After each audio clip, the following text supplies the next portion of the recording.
Hello friends, எல்லாருக்கும் happy Diwali. இந்த வீடியோவில் நம்ம என்ன பார்க்க போகிறோன்னா கருவாட்டு குழம்புங்க. ஃபர்ஸ்ட் நான் ஆனியனை நல்லா சாப் பண்ணி வச்சுக்கிட்டேன்.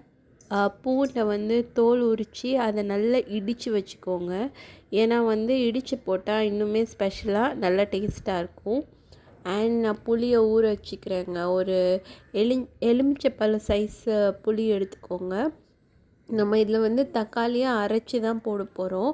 ஏன்னா முழுசாக இருந்தால் அது எடுத்து சைடில் வச்சுருவோம் இல்லைங்களா, அதனால் தக்காளியை அரைச்சிக்கலாம். அது கூடவே நான் குழம்பு மிளகாத்தூள் போட்டுக்கிறேன். இன்கேஸ் உங்கள்கிட்ட குழம்பு மிளகாத்தூள் இல்லைன்னா நீங்கள் மிளகாத்தூள், அதாவது நார்மல் ஷாப்பில் கிடைக்கும்ல அந்த மிளகாத்தூள், மல்லித்தூள், இது ரெண்டுத்தையும் இப்போ மிளகாத்தூள் 2 ஸ்பூன்னா மல்லித்தூள் 4 ஸ்பூன் அப்படி எடுத்துக்கோங்க. அரைச்சிக்கோங்க நல்லா. இப்போது கடாயில் ஆயில் ஊற்றிக்கிறேன். இது நான் கடுகு, ஜீரகம், அது கூட நிறைய திங்ஸ் எல்லாம் போட்டு வச்சுருக்கேங்க. அதெல்லாம் போட்டுக்கிட்டு பூண்டு, வேறு வெங்காயம், இது பச்சை மிளகா, இதெல்லாமே நல்லா சாட்டே பண்ணிக்கோங்க. நல்லா சாட்டே பண்ணிவிட்டு, சாரிங்க என் வாய்ஸில் கொஞ்சம் இஷ்யூவாக இருக்குது. எனக்கு இன்னுமே கோல்டு சரியாகலை, அதனால் கொஞ்சம் அட்ஜஸ்ட் பண்ணிக்கோங்க. உப்பு போட்டு அதை நல்லா சாட்டே பண்ணிக்கோங்க. இதுக்கு நான் என்னென்ன காய் போடுறேன்னா கத்திரிக்காய், முருங்கைக்காய், வாழைக்காய், எது இல்லைனாலும் நீங்கள் அதை போட்டுக்கோங்க. எது இருக்குதோ அதை போட்டுக்கோங்க. நான் கத்திரிக்காய், முருங்கைக்காய், வாழைக்காய் போட்டுக்கிறேன். இதையுமே நல்லா சாட்டே பண்ணிக்கோங்க. வெங்காயத்து கூடவே போட்டிங்கன்னா அது இன்னுமே சாட்டே ஆகிடும்.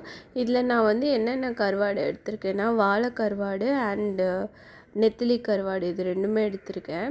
நம்ம இப்போ அரைச்ச மசாலாவை குழம்புல ஆட் பண்ணிக்கலாம். காய் கொஞ்சம் 50% வெந்ததுக்கப்புறம் ஆட் பண்ணிக்கோங்க. குழம்பு நல்லா பாயில் ஆகட்டும். உங்களுக்கு எவ்வளோ தண்ணி தேவையோ அவ்வளோ தண்ணி ஆட் பண்ணிக்கோங்க.